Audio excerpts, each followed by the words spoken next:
We'll recommence the sitting, and it is questions to the Minister for Justice. I call Peter Martin. Mr. Speaker, question 1. Minister. The management of PSNI estate, including acquisitions, is entirely an operational matter for the Chief Constable, who is accountable to the Northern Ireland Policing Board. However, I will continue working with the Chief Constable, my executive colleagues and the Department of Finance to ensure we have a police service that is properly resourced in all aspects for the challenges it faces. Mr. Martin.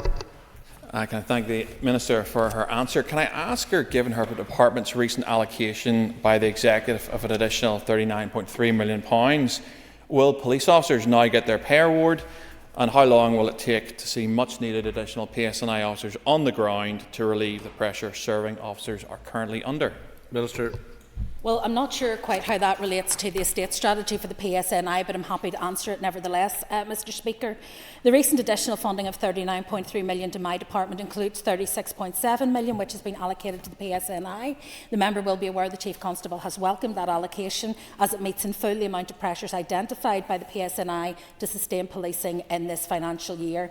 It is now for the PSNI to bring forward a business case for that, but I have given my approval to the recommendations of the PRRB.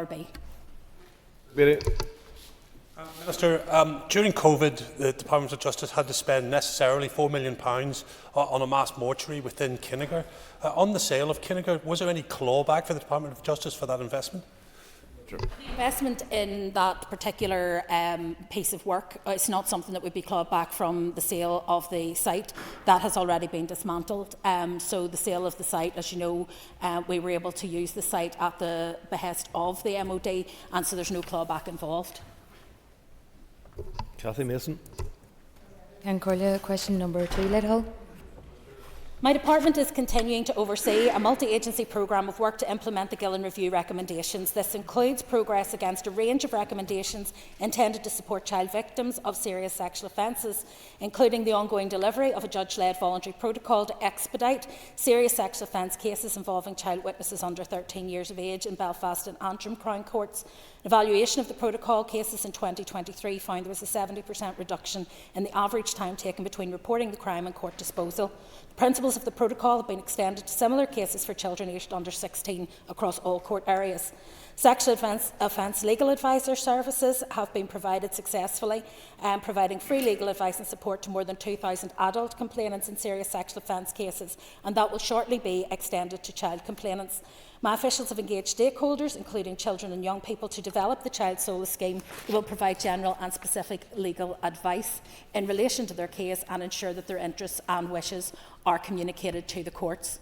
Remote evidence centres have been established in Belfast and Craigavon to provide a safe, comfortable space away from the court building for vulnerable witnesses, including children, to give their best evidence by video link. So far this year, 317 witnesses, including 133 children, have attended or are scheduled to attend the REC to give evidence. All achieving best evidence interviews with child victims of sexual offences are now conducted by a specialist ABE cadre with expertise in this area. The Health Minister and I are also committed to considering the development of a Barnahouse-style model for Northern Ireland to provide a multidisciplinary and rights-based response for child victims and witnesses of violence. My department also continues to provide funding to support services for child victims of sexual crime.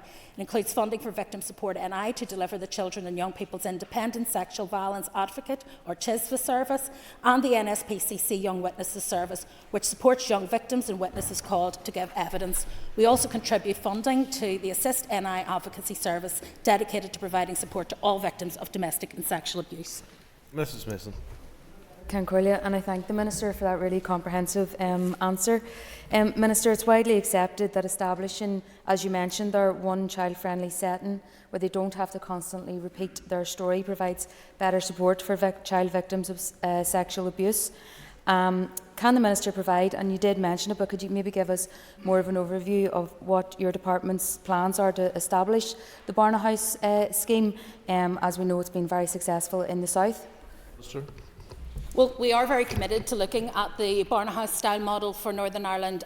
There is a successful model in Iceland, there's one in Scotland, and now there's one in the south, and I think it's something that we want to do. There's a joint working group completed some benchmarking of current relevant services against the Barnahouse quality standards, and that gained some useful information from several study visits they did. So the next stage is that we will use those findings to develop high-level options and commence analysis of costings.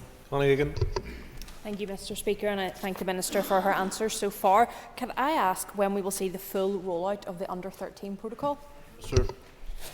That will ultimately be a matter for the judiciary, and that it is a judicial-led protocol, but I think the fact it has now been extended to under-16s right across the board augurs well for us seeing that more widely extended. It's something certainly that we would support, but also importantly there are other ways that we can assist child victims, particularly those younger child victims. There is some work that we intend to do, as I said, with Child Solace and also extending the REC programme, but there are other pieces of work that we're committed to taking forward, including, for example, a trial of pre-recorded witness statements and evidence. Paul Crawford. Thank you, Mr Speaker, and I thank the Minister for her answers thus far. In a recent reply to a written question, the Minister admitted that her department does not keep records of those young people who have received support after their case is concluded. Will the Minister commit to changing this so that information is captured to enable us to better understand the whole process for young victims and witnesses? Thank you. Well, it would not be for the Department of Justice to maintain a record of people once they've exited the justice system, which is the last point of contact for which we are responsible. They would then pass on to services that are provided by the Department of Health. And so it's important that we recognise that once people have gone through the justice system and completed that journey, that they then move on into those other services. But it is something that I would be happy to raise with the Department of Health. Matthew O'Toole. Thank you, Mr Speaker. Minister, in an written answer to me, you said that you were committed to proceeding with reform of the reasonable belief defence in rape cases as per the Gillen Review. Can you be specific that the reform you're looking at will include a reform that will a change which will reform the way a jury can ascertain in a court proceeding how and whether the defendant specifically sought consent? Minister. This is an issue that I am hoping to address through this mandate, but it is a sensitive and complex legal issue, and it's one on which we will need to take significant advice. However, it is something that I think in the last bill that we intend to bring forward is something that we would be keen to consider. Honourable Murray. Mr Speaker, question number 3. Sir. I was pleased to present 5 innovative and transformative bids from my department to the Interim Public Sector Transformation Board. Following consideration by the Interim Board, I welcome the fact that 3 of those bids have moved forward for further consideration. The bids relate to 3 key areas, namely speeding up and transforming the criminal justice system, reducing reoffending and prison population initiatives, and electronic monitoring for those on bail or on licence. All 3 of these bids present innovative and transformative solutions to some of the challenges currently facing the justice system. While the timescale for notifying the outcome of the Stage 2 assessment has not been confirmed yet, I understand that the Interim Board will provide advice to the Finance Minister and recommendations will then be made to Executive, and I look forward to the consideration of the recommendations at Executive. Mr McMurray. Can the Minister provide further detail on the 3 bids that have been selected for further consideration? Minister. Yes, I'm very pleased to provide some insight into the bids which have made it through for further consideration by the Interim Board. We made a bid which has been supported by the Criminal Justice Board to speed up transformation and transform the criminal justice system. This bid is in partnership with the Public Prosecution Service and will, amongst other things, reduce demand through providing a proportionate response to offending, including increasing non-court disposals, and make investments in early engagement across the justice system, including between police and prosecution and defence, to maximise efficiencies. The bid will also seek to utilise and exploit technology to support transformation. We have a bid which involves the Department for Communities to reduce reoffending alongside measures to address the prison population. It includes provision for investments in a bail support scheme to divert people from custody, the rollout of enhanced combination orders through Probation Board, and as an alternative to short prison sentences, and a review of the prison service framework for delivering rehabilitation. Finally, we have a bid to create a multidisciplinary team to examine the technical and policy implications of implementing GPS location monitoring for those on bail or licence fitted with an electronic tag as part of their release conditions. All 3 present innovative and transformative solutions to the challenges facing the justice system, and I'm wholly convinced should we receive funding through these bids, it will afford us with opportunities to improve the effectiveness and efficiency and to meet the increased and changing demands on a system, providing stability for the future. Durgan. Minister. I share the Chief, with respect, Mr Speaker, I would like to take questions 4 and 8 together. I share the Chief Constable's ambition to increase police officer numbers. However, the reality is that police officer numbers cannot increase without additional funding, which I've been actively working to secure through the appropriate channels. My officials have also been working closely and constructively with the Chief Constable and his team to support the PSNI on the development of a plan to recover police officer numbers to enable the case to be made to the Department of Finance for additional funding. I acknowledge the Chief Constable has expressed disappointment that the draft programme for government does not adequately reflect the issues facing policing here and wants to see those commitments strengthened. I can assure you that I will continue to support the Chief Constable where I can while respecting his operational independence. Mark Durgan. Thank you, Mr Speaker. I thank the Minister for her answer. That the Minister has often asserted her respect for the Chief Constable's operational independence, and I'm glad to hear her provide her support for his operational ambitions. Can the Minister tell us how she will put forward the argument to her executive colleagues around the importance of funding the police to allow them to grow the numbers to those aspired to by the Chief Constable? Minister. Well, this is not in the first instance about the numbers aspired to by the Chief Constable. There is a separate work stream that we are undertaking in parallel with stabilisation processes to identify what the right size of police service should be. And that's a piece of work where we'll be working with the Chief Constable and with others. However, the issue is about what we can do within this mandate, and we have only 3 years left. There is only limited capacity in the training school, and therefore what we are trying to do is add roughly 150 officers to the PSNI each year. The funding for that will come through a business case where we will set out the cost to society if we do not achieve that objective. That would take us up to just shy of the 7,000 officers that has been the target figure that we have agreed for this phase. But it will require support of executive colleagues and the Minister of Finance to be able to get that business case through. Ms McLaughlin isn't in her place. I call Peter McReynolds. I thank the Minister for her answers so far. Minister, if the allocation of funding for policing falls short of that required to facilitate further recruitment, what additional work will you do with the Chief Constable on the stabilisation of policing?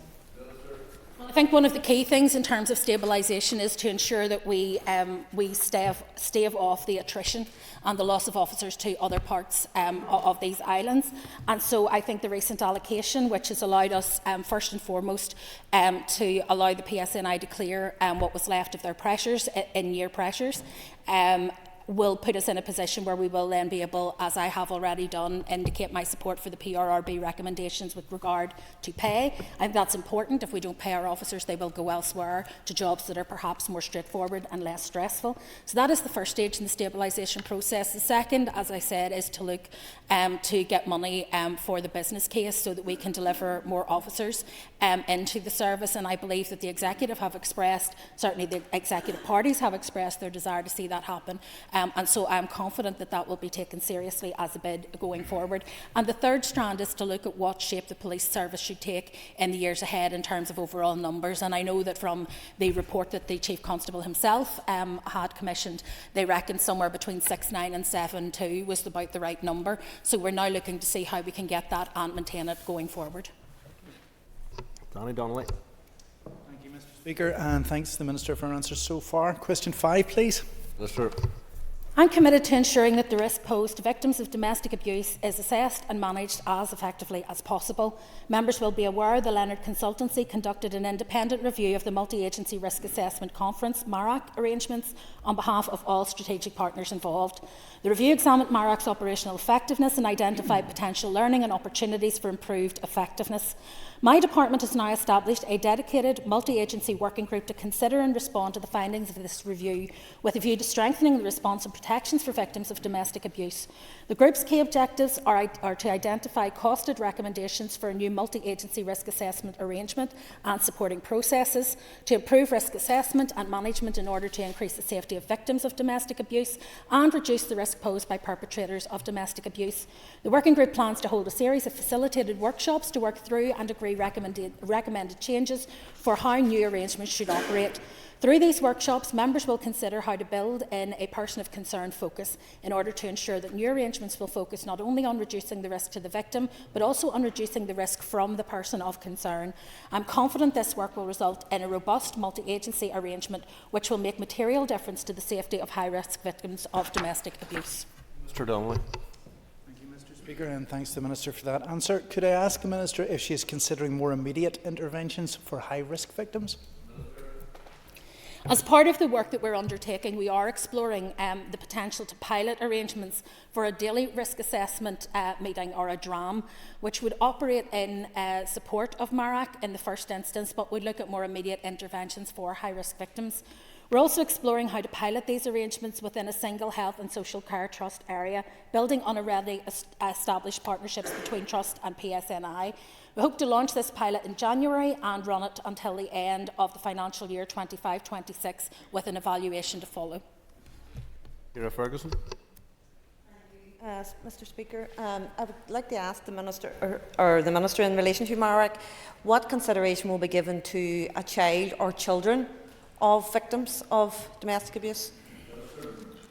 Well, I think it's important that when we look at those who are at risk, we consider the impact on children. And as you're aware, in the domestic abuse offences, there are aggravators, statutory aggravators there, which take account of children being aware, having had sight of or hearing domestic abuse taking place. So it is important that when we look, for example, at that person of concern, who is essentially the person who we are concerned about their violent behaviours, that person of concern will have links to other people, including children, as well as the main intimate partner who may be the subject of their domestic violence, and that will be taken into account. Ross Bradley. Mr Speaker, question 6. Mr. Provision of stable accommodation for those on release from prison is a critical factor in ensuring desistance from reoffending and resettlement back into the community. Whilst responsibility for the allocation of housing sits solely with the Department for Communities and the Northern Ireland Housing Executive, the Northern Ireland Prison Service takes a proactive approach to preventing homelessness by ensuring that everyone coming into custody is assessed and those with accommodation needs are given appropriate support. A number of initiatives are in place with statutory and voluntary and community sector partners to mitigate against the risk of homelessness for those leaving prison. Despite these measures, 265 prisoners were released from a custodial sentence without a permanent forwarding home address between the 1st of November 2023 and the 31st of October 2024. Mr. Bradley. Thank you, Mr Speaker, and I thank the Minister for her answer. But Minister, can I ask you, what has your department had discussions around the enhanced pre-release housing assessments, strengthening partnerships between prisons, local councils and homelessness charities, or introducing a mandatory post-release housing plan? What regular audits and reviews of prisoner reintegration strategies has taken place thus far, considering the immense stress on housing throughout Northern Ireland at the present time? Well, there are a number of initiatives that are in place to mitigate against the risk of homelessness, but to be clear, when somebody leaves prison, they leave the care of the prison system and the Department for Justice.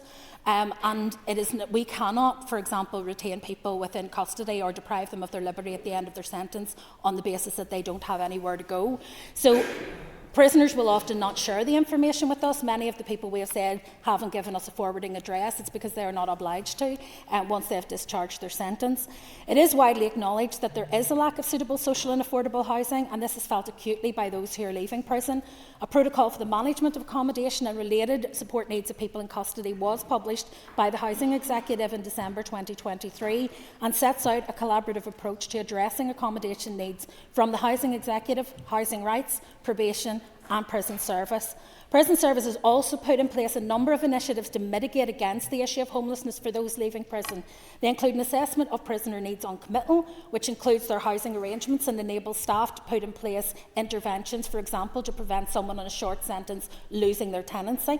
The introduction of housing advisors in Magabry provides early intervention on housing needs and allows decisions on accommodation to take cognizance of other resettlement factors, including health and employability.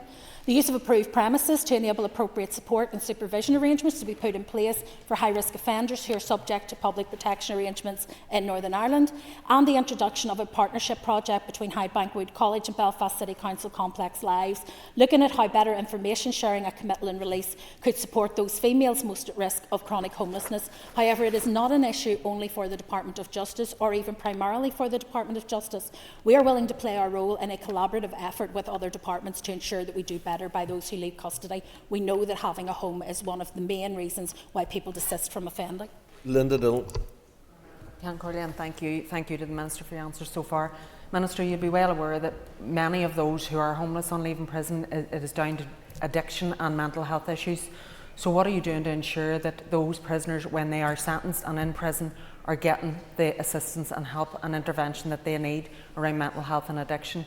And can we be given reassurance that every sentenced prisoner with these issues is actually getting the intervention and help that they need? Every prisoner who is committed to our care, whether on sentence or on remand, will be asked questions and can share information with us up to the point they wish to do so in terms of any historic issues with their mental health or with addiction. There are therapeutic services, but they're not provided by Prison Service. They're provided by the South Eastern Health and Social Care Trust, as is all of the health care for prisoners. But there are other interventions that are made within the prison setting in terms of trying to deal with addiction, deal with the trauma that often predates the addiction, and dealing with mental health issues and providing correct support. The key to this is to try and ensure that through the door support continues and that there is continuity of provision in the community. And unfortunately, as many of you will recognise from working with your own constituents, it is the lack of community-based interventions around addiction and mental health that are often the stumbling block for people on release from prison, rather than the absence of those supports in the prison. Stuart Dixon. Thank you, Minister, for your answer so far. Minister, would you agree with me that your department and the Northern Ireland Prison Service have made a major contribution to assisting those leaving prison and with their housing by changing the day of release during the week? And also, would you agree with me that providing stable housing helps to stop reoffending? Well, absolutely. If people have housing, if they have employment, if they have family support, then they are much less likely to offend in the first place and indeed to reoffend. So it's a huge part of the work that we do in terms of rehabilitation.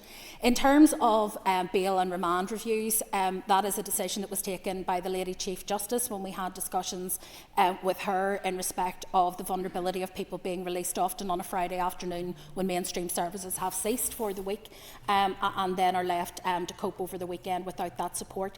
And I think that initiative that she has piloted by moving forward those reviews to earlier points in the week so that when people are released from custody they have access to those services is hugely beneficial, and at least gives people an opportunity when they're released into the community again to be able to make the best start possible. Middleton. Number 7, Mr. Speaker. With your permission, I want to answer questions 7 and 12 together. I condemn all acts of violence that endanger the safety and well-being of women and girls. In recent times, we've seen an increase in reported violence, including attacks in the Derry and City and Strabane District Council area. My department is continuing to work collaboratively with other key departments to help eradicate violence against women and girls. This includes work under the Domestic and Sexual Abuse Strategy, which is led by my department and the Department of Health, and which builds on new offences and measures that I introduced in the last mandate to tackle domestic abuse, non-fatal strangulation and stalking, which are actively helping to keep women and girls safer. We know that women and girls are not exclusively affected by domestic and sexual abuse, but they are disproportionately so. And so the measures to address domestic and sexual abuse under the strategy will also directly contribute to broader goals of ending violence against women and girls. The delivery of the outcomes and objectives under the strategy is supported by a 3-year action plan, which sets out a range of specific actions that are intended to create a lasting change. For the 2024-25 financial year, a ring-fence budget of £1.62 million has been prioritised from the Department of Justice's core budget to support the delivery of cross-departmental work to tackle domestic and sexual abuse. Speaker, and can I thank the Minister for her response. Minister, as the Minister for Justice, what measures are you taking to actually increase confidence for women and girls in the justice system and ensuring that they get proper access to support as well? With respect to support for victims, most of that support is provided via other departments in collaboration with my own department. However, there are a range of cross-departmental priorities where we have allocated funding in terms of the Assist Advocacy Service, advocacy for the families of victims of domestic homicide, training for law enforcement and other frontline professionals, support for domestic homicide reviews, interventions such as Operation Encompass, the development of educational resources within CCEA Hub, all to support prevention of domestic and sexual abuse. There is also funding coming in this area from the Executive Office in order to fund the executive strategy for ending violence against women and girls. So from my perspective, in terms of building confidence, it is about ensuring that people get the service that they need at the time when they need it. And that means if they don't get the service they need at the time when they need it, then they know the routes to be able to make complaints about that. It is important that people are familiar with the victim and witnesses charters, that they understand their entitlements and their rights, and that they feel confident enough to exercise those even in a point of crisis. Cara Hunter. To thank the Minister for her answer so far.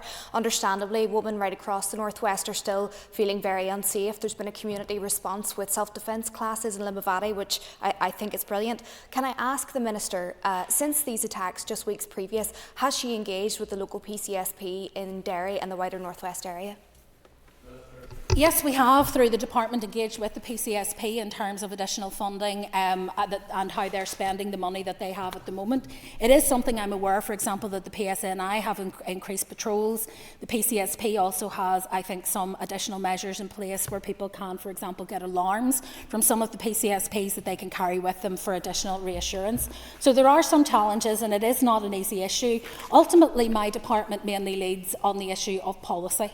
And there are no quick policy fixes to violence against women and girls. The operational side, in terms of the delivery of service, generally falls to those arm's-length bodies over which I don't have direct authority and control.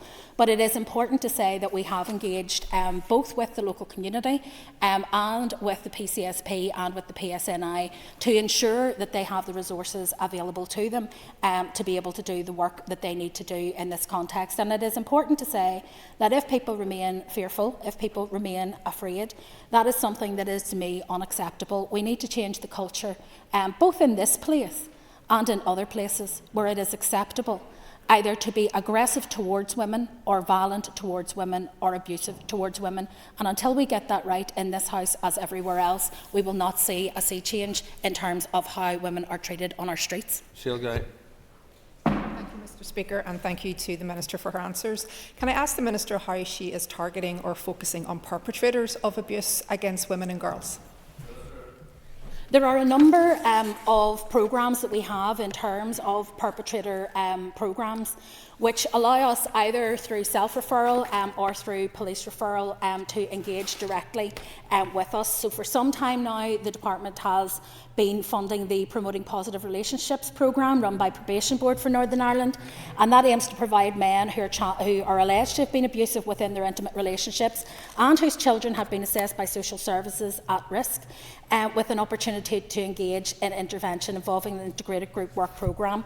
The purpose of that programme is to lead and develop knowledge and skills so that they can have healthy, non-abusive relationships. Also, as part of the new DSA strategy, the Department is undertaking work to look at costed options to enhance measures to address such behaviours. We've also had, for example, the White Ribbon campaign has come to Hyde Bank Wood and worked with our young men and young women there in order, again, to challenge attitudes. We have had a number of different partnerships, but I think it is important that we at all times recognise the power of peer intervention. And so what we focused on in Hyde Bank Wood was how young men would react if they saw other peers behaving in a way that they thought thought was unacceptable. And I think that that's something that we can all learn from when we see someone behaving in a way that is aggressive, that is unacceptable, that we are not afraid to speak out and to stand up for the person who may be fearful. Thank you, Minister, for your answers so far. Can the Minister outline how many times her department has engaged with the Director of Public Prosecutions where sentences for violence against women and girls have been too lenient, and how many sentences this applies to? Thank Minister. you. First of all, it would not be appropriate for me as Minister or for my department to engage directly with the Director of Public Prosecution or the Judiciary with respect to any specific sentence, because they are completely impartial and independent of the department, and it is right that they should be. However, the issue of sentence leniency is something that we do discuss, for example, at the Criminal Justice Board, in terms of the perception that that creates in the community and the fact that people often feel frustrated that having managed to get someone convicted for a serious offence, they then find that the sentence does not appear to match the crime. And that is a conversation we have. There are already powers for the Director of Public Prosecutions to appeal sentence against leniency. Those powers are slightly convoluted and complex, and so one of the things that I hope to do in one of my future bills in this mandate is to simplify and expand the list of sentences that can be appealed for leniency to make that process much easier. Move to topical questions. Call Justin McNulty.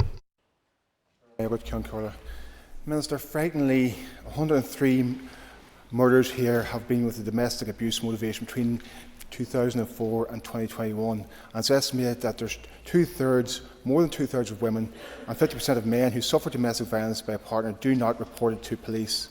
What steps can you commit to, taken in conjunction with the Minister of Health and the Minister of Communities, to enhance the provision of refuges and to improve crisis intervention, support and recovery services, and also to enhance access to justice for people fleeing abusive and violent relationships? Well, I think the first thing to say is that I share the member's concern about the rising number of domestic-related homicides in Northern Ireland. It's one of the reasons we have introduced domestic homicide reviews, and the learning from those, I believe, will be instructive in terms of ensuring that our partners who are responding to this at an operational level are able to do so better and to constantly refine and improve their performance in that regard in terms of protecting the public. It's also important to say, Mr. Speaker, that I came here today straight from an event on International Men's Day to acknowledge the number of male victims of domestic and sexual abuse who often struggle both through the stigma around admitting that they are victims of abuse, but also the difficulty of accessing services. And so one of the pieces of work that we're funding the Victims Commissioner to undertake is an assessment of the services that are available and an identification of the gaps in service so that we can better provide those services to the people who need them most. It is important to recognise that domestic and sexual abuse is no respecter of race, of gender, of age, of colour, of creed, and we need to recognise that there are many abuse victims who live with that pain and never disclose it to anyone. I want to thank the men who did disclose it in relation to the research that was produced, because it has been hugely helpful in terms of guiding what the Minister of Health and I will be able to take forward as a programme in response. Mr McNulty. Thank the Minister for her answer. Minister, the Criminal Justice Inspectorate has identified the fragmented approach across the justice system as a barrier to the access to justice. How will your department ensure better working relationships between organisations across the justice system to ensure a unified approach that keeps victims' needs central and ensures that the system supports and protects them?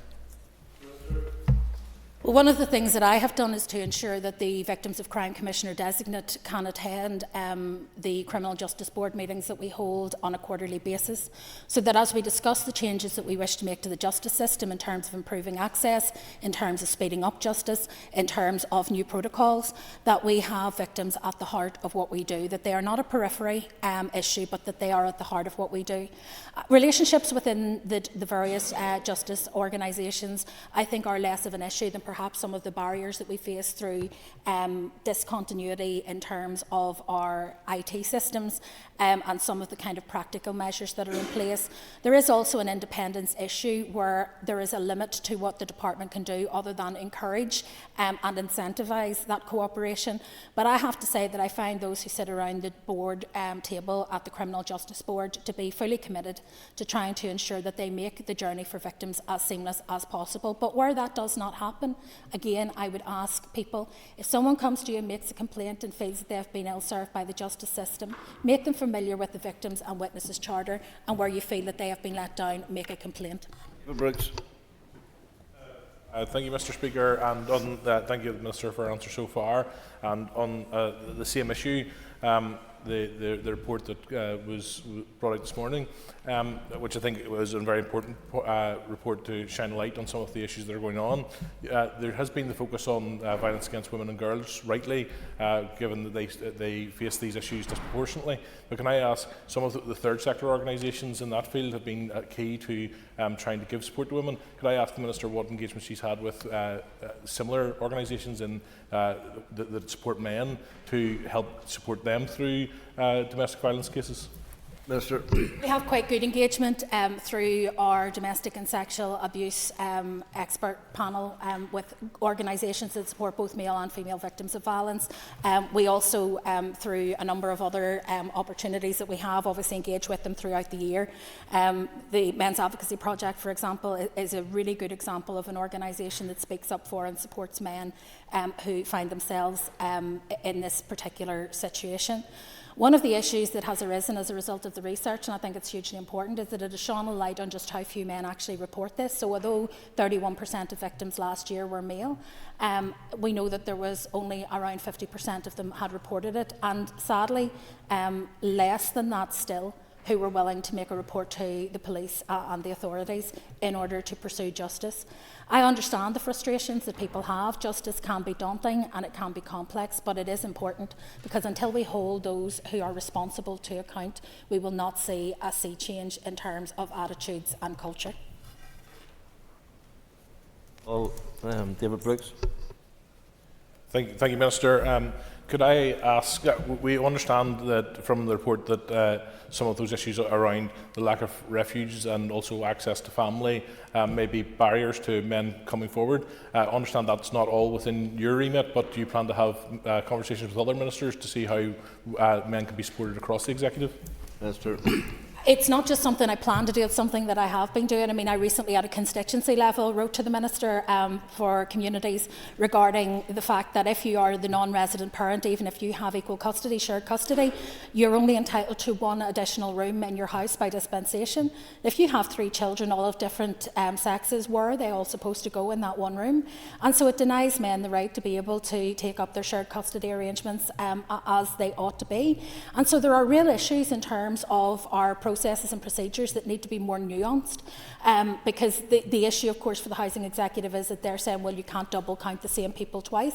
Well, unfortunately, in blended households and in separated households, you need to, if you're going to be able to maintain relationships. Those are issues that we are trying to work our way through. They are not easy to resolve, but they are important that they're resolved.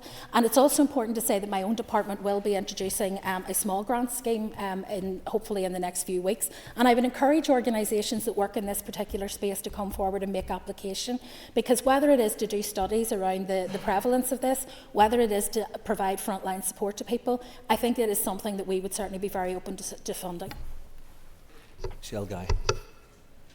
Michelle Guy. Apologies. Can I ask the Minister to outline the current population of Northern Ireland's prisons?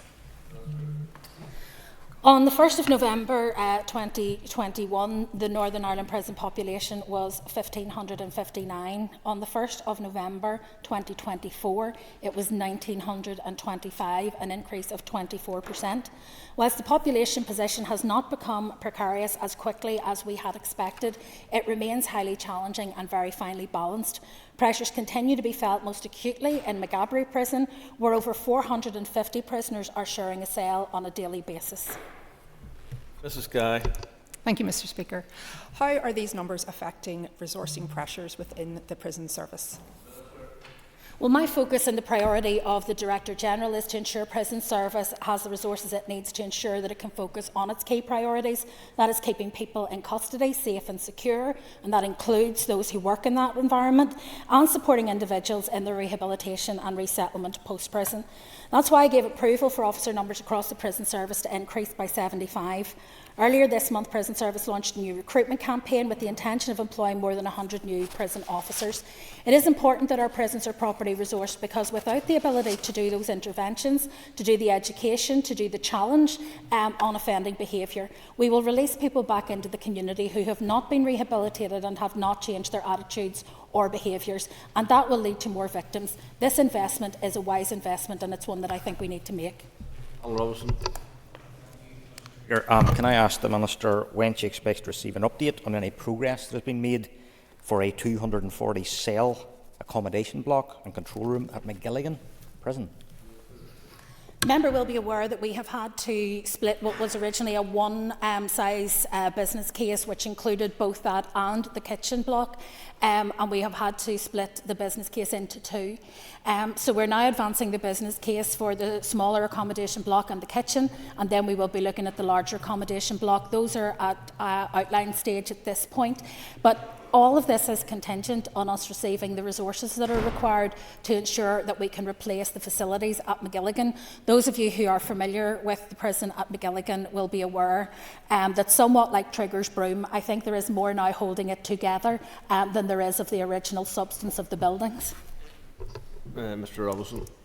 Mr. Speaker, and I do thank the Minister for her answer, and I do agree. Does she recognise and accept that the ageing and decaying of this prison has been ongoing for many years, and it's important that there is investment into this facility which will provide long-term employment for hundreds of people whilst ensuring a reduction in reoffending among the prison population? Absolutely, and I think one of the key things when I visit McGilligan is that I recognise that what happens within McGilligan is not reflected in the estate in which it takes place. There is some excellent work, really important work happening through Prison Service in terms of rehabilitation, in terms of care for elderly prisoners, and in terms of support for families that I think is not well served by the current estate. We're absolutely committed to maintaining our site in McGilligan. It is an essential part of the estate, and I am absolutely convinced that we need to invest significant money on that estate in order to ensure that we have a prison that is fit for purpose and that is fit for the future. And that is something that, with my colleagues in the Executive, I will be seeking additional resource, because without it we will not be able to progress.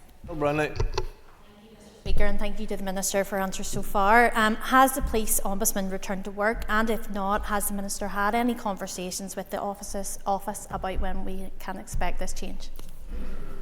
The Police Ombudsman has not returned to work at this point. The Department has ongoing conversations with the Ombudsman's office to ensure that they have the requisite authorities to be able to continue with their work. We have no indication at this point in time as to a date of return for the Ombudsman. Just in terms of that then, has the Minister had any contact with the Ombudsman about the release of the Kingsmill report? Minister.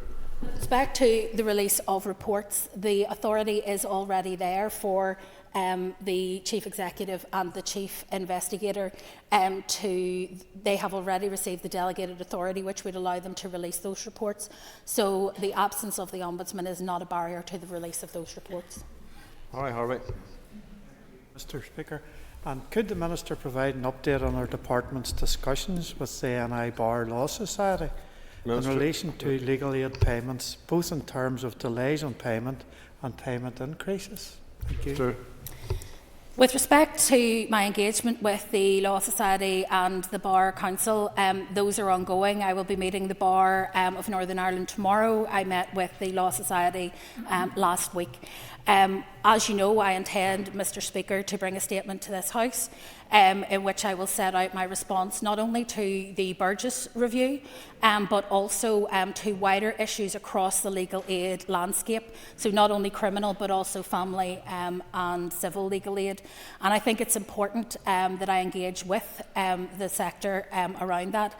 With respect to payments, we have been able, through easements within the department, to allocate additional resource to the legal aid budget, which means that as of today, we are about £1 million shy of the maximum spend last year of 114 million, which is, I have to say, the highest spend in any part of these islands. Mr. Harwick. Okay, Minister, I was going to ask you, would you maybe consider reallocating some of the 13 million earmarked for the new prison cafe at McGilligan to help address the issue? But you're obviously already addressing it. Thank you. Mr. Speaker, I do find it slightly ironic that one member of the DUP is here asking me to spend more in McGilligan while another is here asking me to spend less. The simple answer to your question is no, I wouldn't consider it, because first of all, it is capital investment for McGilligan, and that money is being invested in a very necessary development, so we can feed our population, so that we can train them in hospitality, and I believe it is essential. But also, what we lack in terms of legal aid are two things: a sustainable model and revenue funding. So it wouldn't be appropriate for me to move capital to revenue. Nick Matheson. Thank you, Mr. Speaker. Can the Minister provide an assessment of the effectiveness of domestic homicide reviews? Your challenge is to do that in 30 seconds, Minister. Well, I think they provide us with an opportunity for organisations to reflect on policy and procedure and determine if they can be amended or improved. I think they're vital in terms of how we keep people at risk from domestic abuse safer. To date, 4 executive summaries have been published. Some of the recommendations from those have already been implemented, and work to implement the remaining are still underway. Well done, thank you. And that draws to a conclusion questions to the Minister for Justice. If members would take their ease, and we